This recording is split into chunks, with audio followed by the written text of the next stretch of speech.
Hey athletes, my name is Jerome Avery and I am your Soul Calm track coach.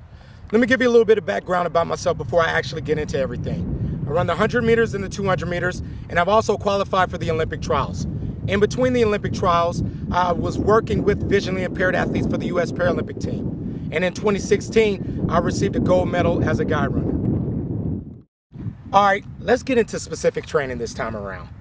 As a distance runner, you don't need blocks. You're pretty much leaning over your body and you're holding that position while you run into it. So once they say runners to your mark, a distance runner would normally run up to the line as a 1500 meter runner, run up to the line and the gun goes off. Just like this. So this is what we're gonna do. Runners to your mark, run up to the line, and then the gun goes off. That's a little bit easier versus being a sprinter. The sprinter, of course, you need blocks, which makes it a little bit of tough, especially for me to teach you guys without blocks. But we're gonna make this work. So what we're gonna do is draw a little line, just like if you were at the beginning of a race.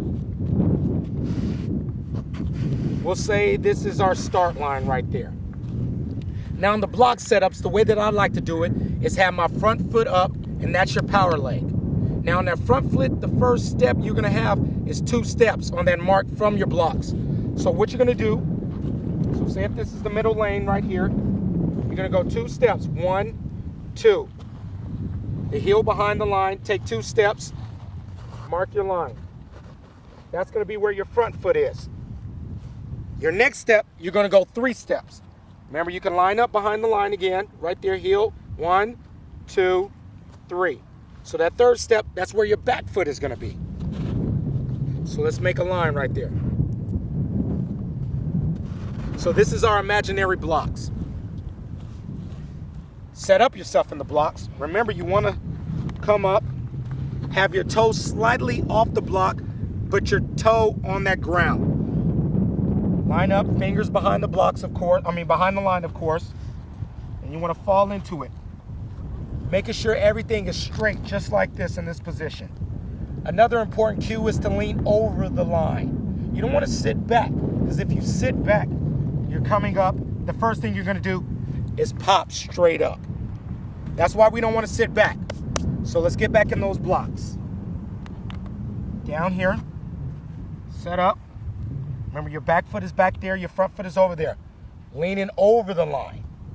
So now on this one, you're gonna shoot out. If you're leaning over your body, remember, the first place you're gonna go is out. Leaning over on the set position, boom, take off. Remember, when you're in those blocks, you want to explode out. Me as an athlete, I want to explode out for about like 10 to 15 meters in that drive phase.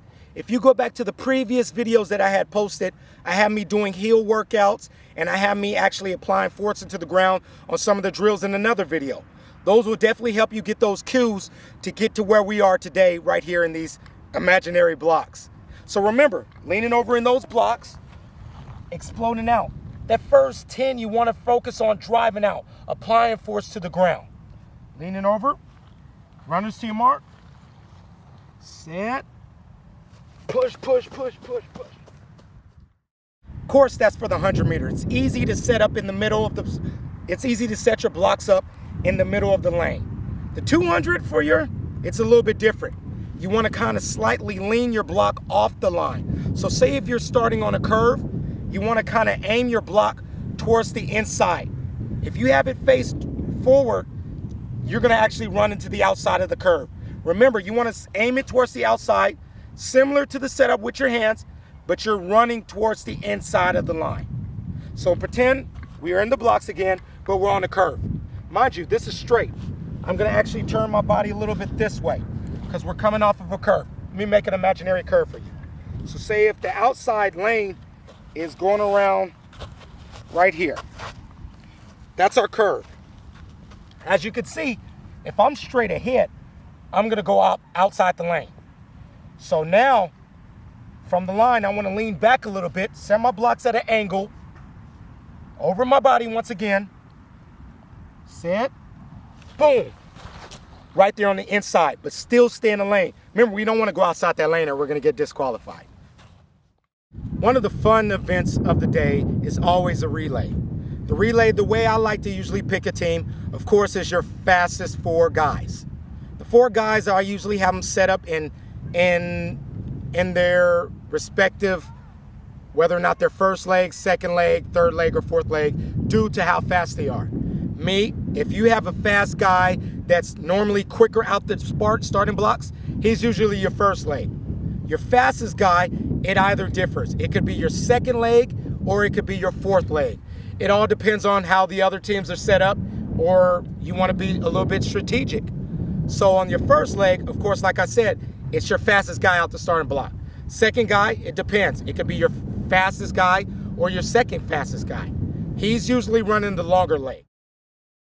The guy that runs the third leg is usually the guy that's good, that's running in tight, short curves and able to hand that stick off on the curve. This is our stick for the day, by the way. And of course, your fourth leg is the guy that brings it in. They normally give us a distance between 20 meters in order to hand that baton off before the exchange zone. Once again, it's hard to kind of explain this to you guys a little bit because I don't have the lines to set up.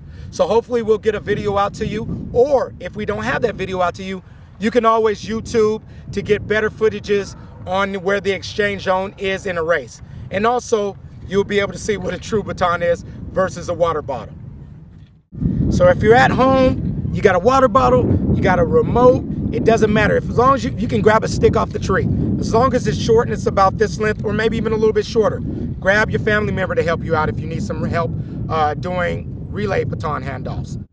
What I like to do for a nice, easy relay handoff, just to get that feel of the stick, extending the stick and you actually reaching your hand back, it's just standing in place.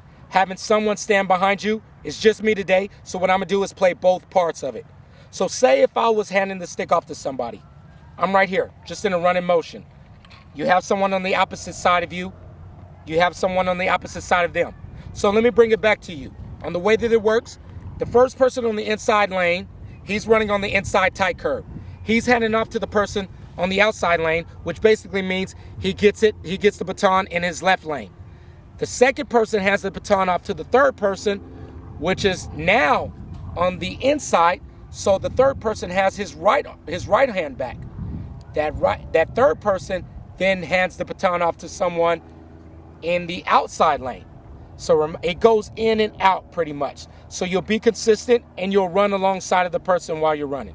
Remember, body's up tall, just in this position right here, and you're handing off just like this. I don't want you guys to think on handing off underneath or handing off over your body. I want a smooth transition while you're doing it. So nice, easy run, extend. So once you say stick, you extend it out just like this. That person that you're handing the baton off to, remember, they're extending their hand off just like this, steady. You want to keep that hand out in that position right there so you'll be able to place it there in that right position. One of the important keys, of course, to sprinting and while you're at the competition is your wear, your track spikes. Your track spikes differ. You have distance running track spikes, you have long jump track spikes, and you have sprint track spikes. So on those track spikes, those are actually important for you. You can always easily tell a sprint track spike because there's no back heel at all. And it's a real thin, light track spike. Now your middle distance track spikes and your distance track spikes have heels. The reason why the sprint track spikes don't have heels, because what? You're always on your toes. You're never on your heels, you're always on your toes. The track spikes with the heels, of course, you're more flat foot while you're running, so that makes a difference. So let's do a recap on specifics to the sprinter and to training. Remember, you want to focus on those block starts. Make sure it's important to set up your blocks and get comfortable with it. It's going to actually be a little bit bunched, but get used to exploding out, pushing out, staying in that drive phase, using your arms, gradually coming up. Remember, to that first 10 meters, you want to be in that drive phase, exploding out, using your arms. Remember, on the relay, stand in place. Work on using your arms, extending the baton out, and using your arms to actually extending that baton too as well. You can have family members that help you out. Thank you, and good luck.